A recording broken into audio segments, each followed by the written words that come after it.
Hey, what's up guys? Matt here. Welcome to my review of the final Wheel of Time book, A Memory of Light. I cannot believe that I've finally finished this book, or really just the entire series, to be completely honest with you. This started last year. Oh, and I've folded some pages. Darn it. This started last year with my reading of fantasy, and I can't believe it's finally here. I can't believe I finally finished it. It is just, I mean, epic does not begin to describe this series. If you've never read fantasy before, this is a 15-book series. Oh my gosh. Okay, I've got my notes on the screen here. Goodness.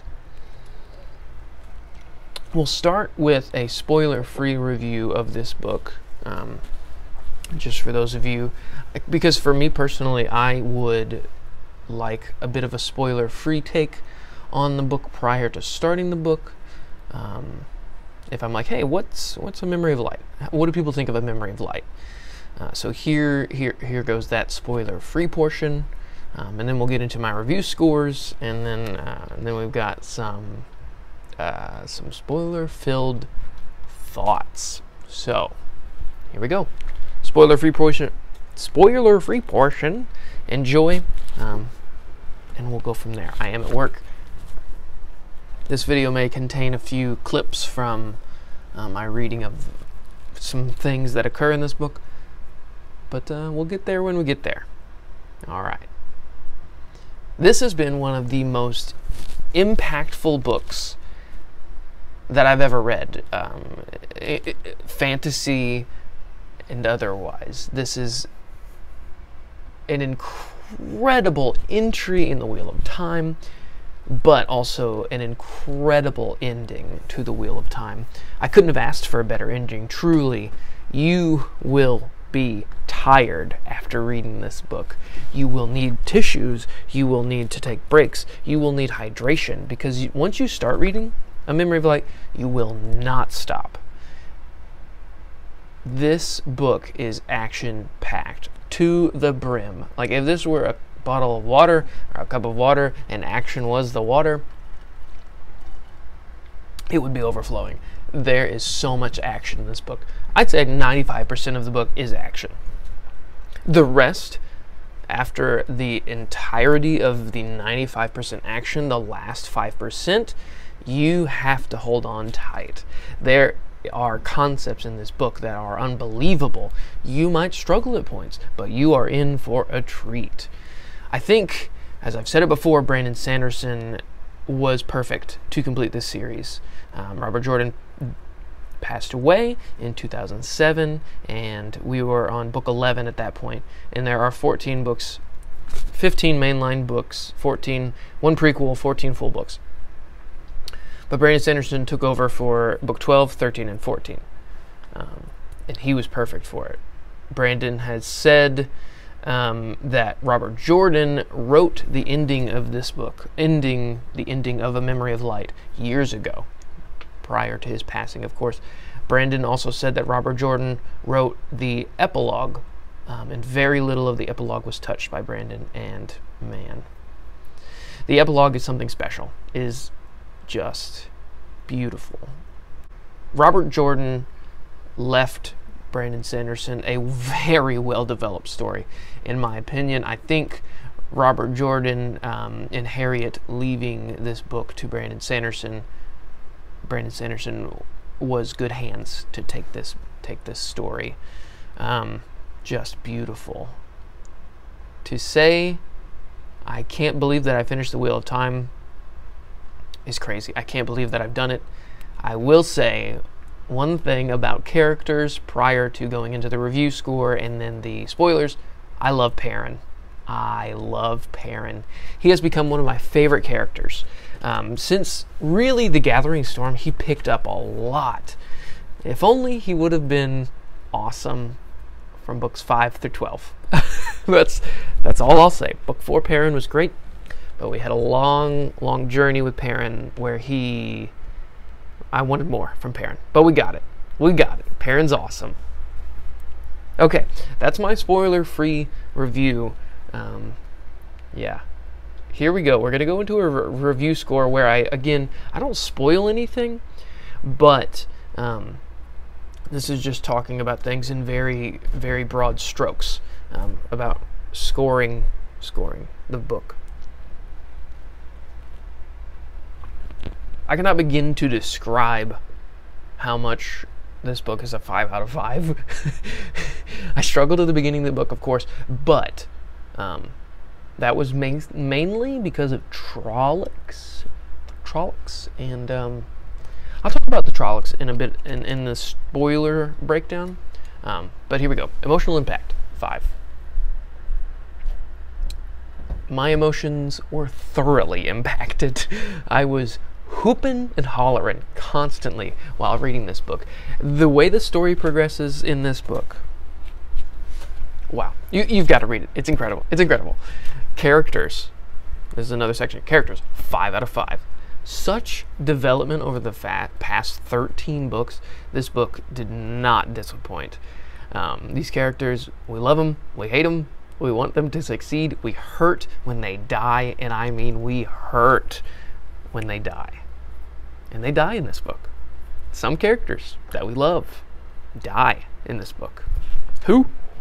You'll have to find out in the spoiler portion. Plot, 5. Dialogue and prose, 5. Beautiful, well written. The battles that we experience in this book are very well described. I am excited to see if there are any resources online to visually describe what was written, just because it was so awesome and so well written. World building. This book brings it up a notch. I can't believe that's something that I would say, but this book brings it up a notch. Book 14. 14. Kicks it up a notch. Okay, that's 5. That's 5 everywhere. 5 emotional impact, 5 character, 5 prose, 5 plot, 5 world building. 5 out of 5. Now, I'm going to take a break because we have to do a spoiler story breakdown now. So, yeah, I'm going to take a pause and then I'm coming back. All right. Here we go. Okay. So I have to walk this out. This book, oh my gosh. Okay, there's so much that happens in this book that you need.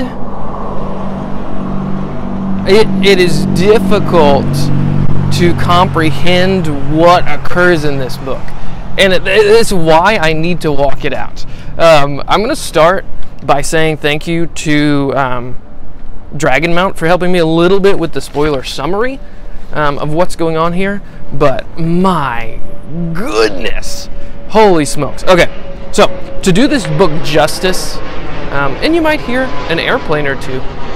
If this doesn't work, I might have to re-record this, and that's fine with me. I'm happy to do that. To do this book justice, it's going to be difficult because so much happens in this book, and it's incredible.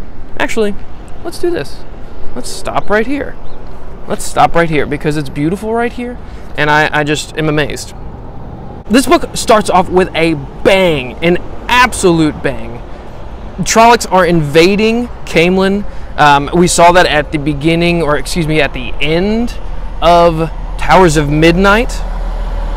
And here begins our Trolloc battle. And I mean, it is a battle. It does not stop for 970 pages in my edition. Does that sound like a lot? Yes, it is a bit of a lot, but you will not be tired by then. You will be loving it. I struggled with the Trolloc fighting because it was so much fighting. But eventually we got to a resolution that I enjoyed, and we'll talk about that. But yes, I did struggle a bit in the beginning of the book because Trollocs were literally everywhere. You transitioned to another character, and boom, Trollocs. Yes, fighting, Trollocs. Yes, yes, yes. You move to another character, boom, Trollocs, fighting. Yes, yes, yes. But if you understand what's happening, it's the last battle. We've been talking about it for 15 books, and it's the last battle. The last battle is coming, and we're fighting Trollocs because every single Trolloc in the world is here right now.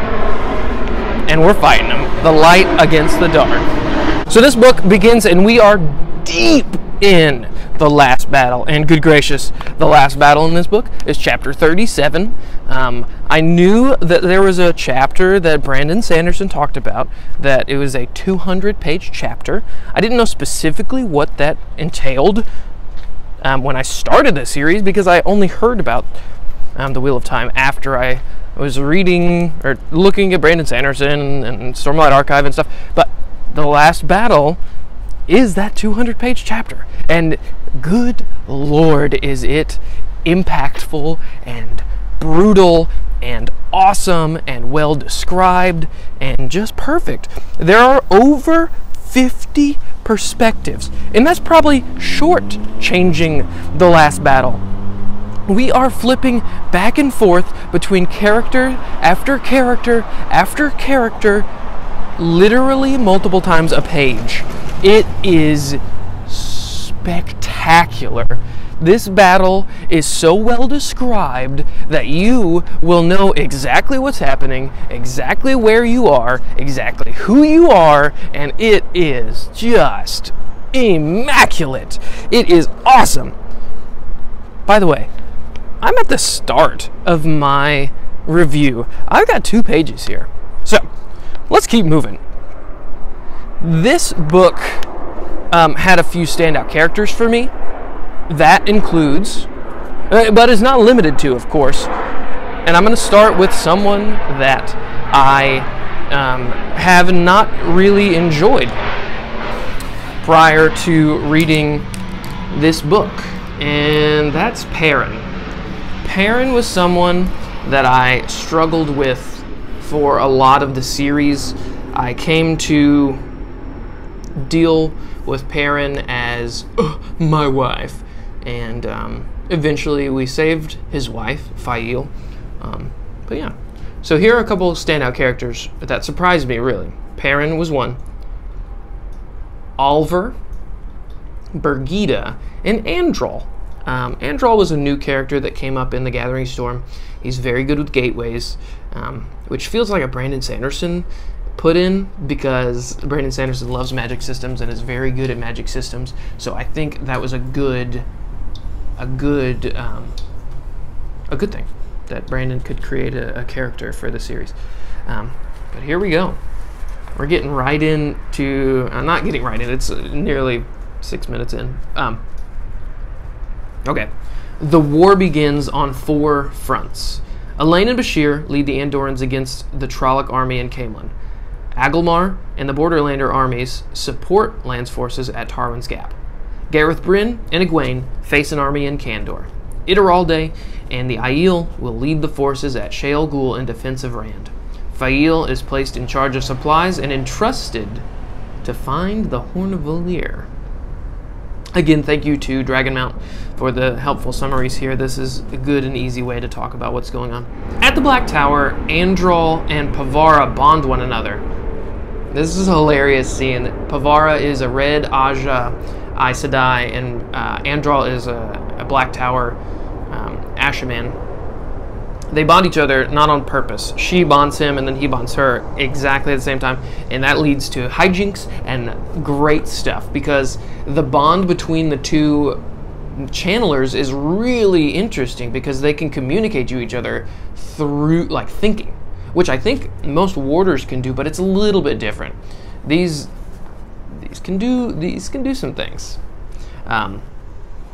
Both Andral and Pavara lead the infiltration in the Black Tower to save Logain, eventually driving out Taim and the Dreadlords that were being turned to the Shadow. There is a lot this book about turning, capital T. 13 Aes Sedai and 13 Murder All is brutal, and it's a lot. It's great. I mean, it's great. It's good stuff. It's great Wheel of Time stuff. I love it. I love it. I love it. Okay. Perrin and Gaul have Rand help them travel to Tel'aran'rhiod in the flesh to hunt Slayer. Rand arrives at Shale Ghul and enters the cave. Perrin and the Wolves save Perrin and the Wolves save Rand from Slayer. Perrin also discovers compulsion is being used to manipulate the 4 great captains commanding the forces of the light, which I talked about. Egwene and the Aes Sedai army in Kandor are overrun when Demandred arrives with all the forces of Shara. Yeah, that was the people in the review that I talked about, the world building. The Sharans just came out of nowhere. We barely heard about the Sharans, and Demandred was supposedly their savior. We hadn't seen Demandred the entirety of the series, really, besides little bits and pieces. And Demandred was there the whole time in Shara. Whoa. Eventually, Egwene and the Aes Sedai army are reinforced by the arrival of the Shan-Chan. Similarly, Bashir leads Elaine's army into a trap outside Cairhien, but they are saved by Logain, Andral, and the Black Tower. Mat then takes control of all the armies of the light and prepares a final stand at the fields of Marilor. But Fail, Oliver, and the Horn are lost in the Blight. Rand duels Moradin, then faces the Dark One with conflicting possible futures outside of the pattern while the final battle rages. During the prolonged battle, Demandred duels Gawain Damodred and kills him, then wounds Galad while dueling Mat's army. Here we go. Are you ready for me to talk about the losses in the last battle? Losses in the battle include Ruark, Swan, Bryn, Birgitta, Egwene.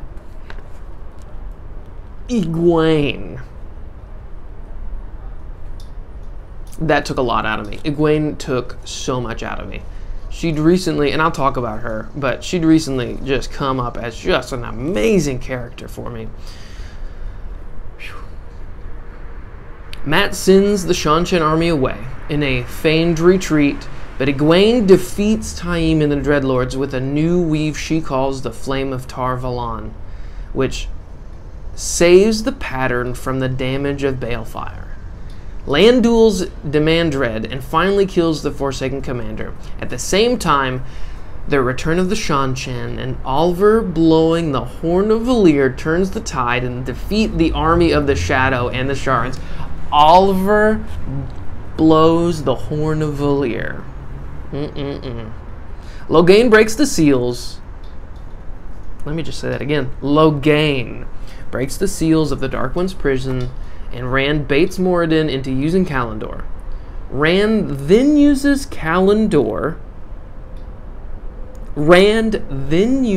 Saidin, Saidar, and the True Power to build a new perfect prison for the Dark One. In the final stage of battle, Perrin protects Rand by killing Slayer and killing Lanfear. We might get back to that. I don't think Lanfear's dead because she died in the dream world. Then Mat arrives. So does Padan Fain. Now Padan Fain comes through. Padan Fain is the Black Wind, is Mashadar, and he is infecting Shale Ghul, and Mat kills Padan Fain with the Ruby Dagger. After Rand seals the Dark One away, Rand is believed to have died of his wounds after the battle, and a funeral pyre is lit. Rand atop it. Tam lights it. Tam says, "You did well." I'm gonna cry.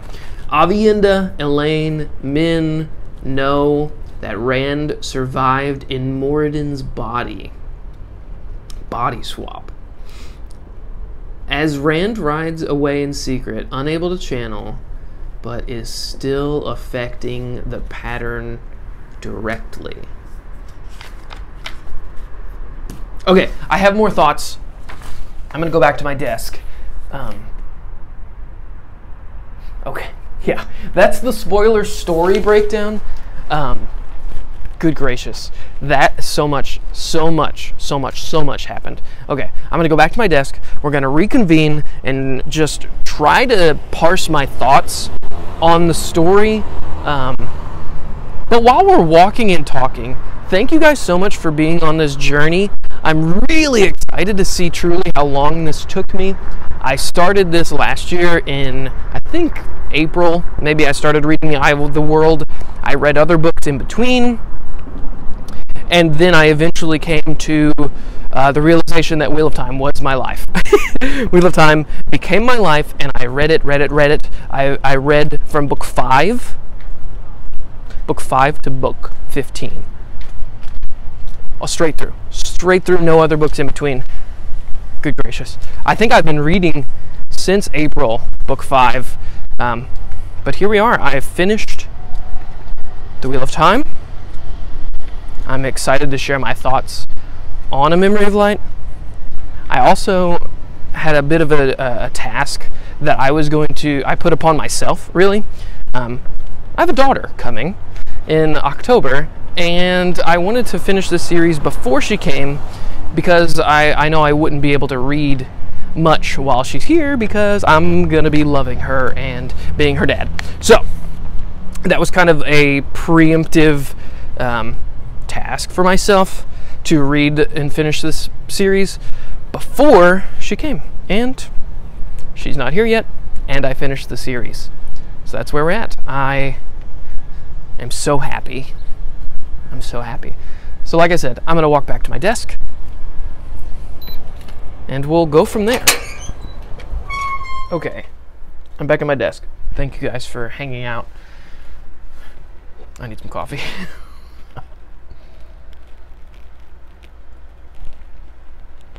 Here we are. My thoughts. Rand. I'm going to start, we're going to go a bit of a character breakdown here as well. Rand. This was an incredibly flawless ending to the series. Rand riding off in the sunset, being able to hide because has done the body swap with Moradin, who's also a Shamael, which I decided, I think in book 7 that was a Shamael. But they crossed Balefire streams in Path of Daggers, I think it was. And I've been thinking about the crossing of Balefires for such a long time. And it finally came to fruition here that they were connected in some way, and Rand was able to swap bodies. Also, Rand lighting the pipe. Brandon Sanderson, I watched a video where he and Matt Hatch from the Dusty Wheel talked about the anniversary of A Memory of Light, because it came out in 2014 or 2013. And yeah, I agree with Brandon Sanderson that Rand, being so entwined in the pattern, he can just manifest things, like lighting the pipe. Rand thought the pipe was lit, and it was lit. Rand can't channel anymore, but that's how he lit the pipe. Now, Egwene. Egwene is dead. Egwene died.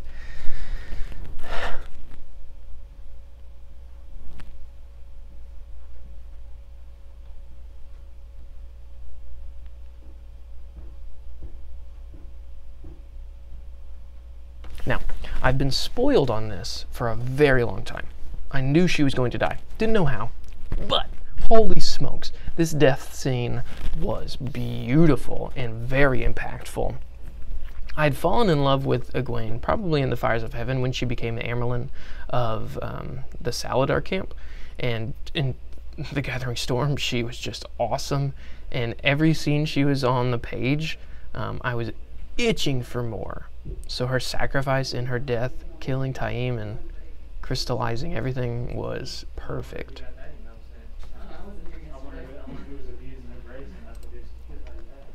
Now, Nynaeve. I've loved Nynaeve since The Eye of the World, but she didn't do much this book. Which also brings up the point: what was Moiraine doing there, with Rand in Shayol Ghul? Nynaeve was supposed to be the most powerful channeler in 1,000 years. And I guess she, being strong, let Rand use Saidin and Saidar together with the true power, so I guess I can see it. She did show a bit of her wisdom, capital W, when she helped heal Alana with herbs. So that was nice. But, like I said, Nynaeve has been a character for a very long time. I'm not upset. There's a lot more that happened in this book. But yeah, just my thoughts. Nynaeve... I was expecting more from Nynaeve in this book, but that's okay. That's okay. Mat, Son of Battles. Oh, my man, Mat. Mat was incredible. I loved everything to do with Mat in this book. He was great. I really loved Talmanis, actually. Talmanis branching off of Mat and just being funny and people not knowing what was going on. Talmanis is a nobleman, and like people are like, what are you doing? Being funny? Okay. Perrin. I've gushed over Perrin this entire review, and I will continue. You are powerful. You are awesome. I apologize that it took me so long for me to realize that you are amazing. Also, Tel'aran'rhiod in the Wolf Dream is yours. I'm also very glad Fail is alive. Alvar. Alvar blew the horn of Valir. He's the horn sounder. That's incredible. I knew, or I assumed, not true. I didn't assume anything.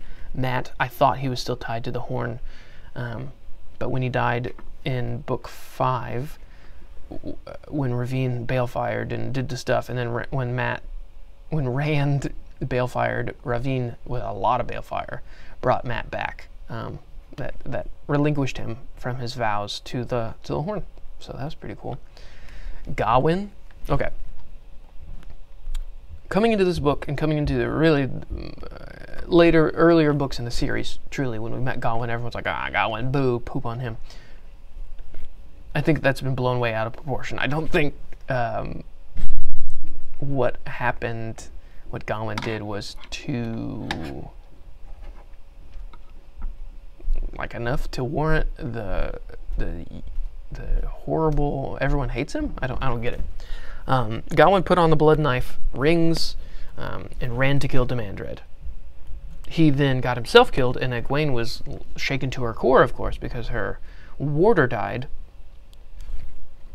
But then what? She stepped away for a minute after some rest, and then bonded Lywin, Egyanin. Yeah, I don't know. I don't get it. I don't get it. Gawain's great. Gawain helped save Egwene from the assassins, and he's great. Yep. Okay, so the last thing I'm going to touch on before I end this review, which thank you for sticking around, this is going to be a long one, is the new seal on the Dark One's prison, which I'm going to talk about, but I'm also going to talk about, we're in the 4th Age now. Rand sealed the Dark One's prison at noon, which I love Loyal talking about. That's going to be hard for calendars if a new age starts in the middle of a day. It was really funny. Okay, the new seal on the Dark One's prison. Logain breaks the seals, like I said, and we talked about this already, but Rand baits Moradin into using Kalendor. Rand then uses Saidin, Saidar, and the True Power to build a new, perfect prison. Amazing. For the whole battle with Rand and the Dark One throughout most of this book, I was impressed with this realization that Rand did not have to kill the Dark One, just had to seal him with the best possible power, all 3. True Power, Saidin, Saidar, all as one. Not the 5 elements of Saidin and Saidar, fire, wind, spirit, and all of that. Fire, air, wind, and spirit. Fire, air. You know. but the actual light from them to seal the Dark One's prison. Does this mean the Dark One is sealed forever? Maybe. I'd like to think so. That's it. That's all, folks. That is...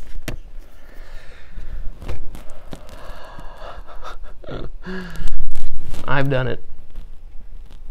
I read it all. I can't believe that I read it all. I read it all. I've read The Wheel of Time. Okay. That's it. Thanks for watching. It's been quite the journey. It's been quite the journey. I appreciate you guys sticking around with me. I appreciate the Wheel Weaves podcast and the Discord community. They've been great. If you're a first-time reader, so I was actually cut off because I've been recording for so long. Okay, thanks for watching. I hope you enjoyed my review. I hope you enjoy all my reviews of the Wheel of Time. Amazing. Thanks so much. I hope you guys have a great day. Bye. Okay. A Memory of Light. I'm on page 889. This is the last perspective of the last battle. Okay, I don't know what's going to happen. Here we go. I'm just going to read, and if I make a face, I make a face. Okay. My son's in the room as well.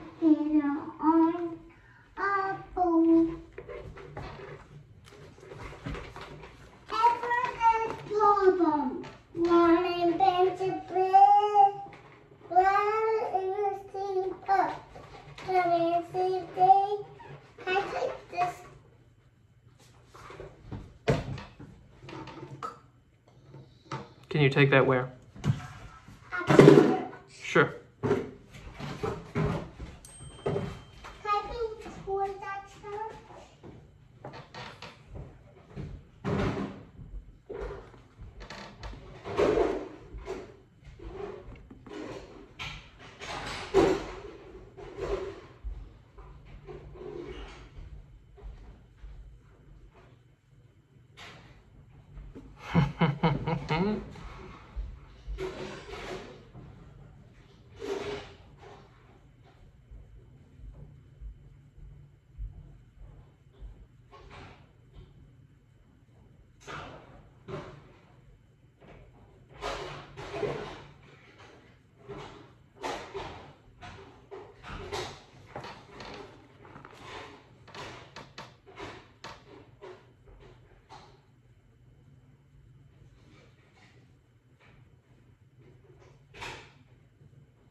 What?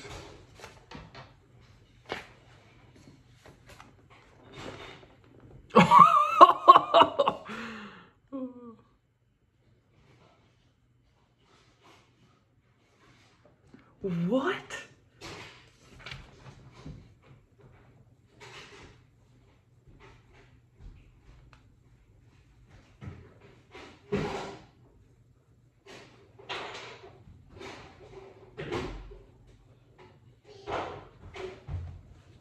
No. Oh.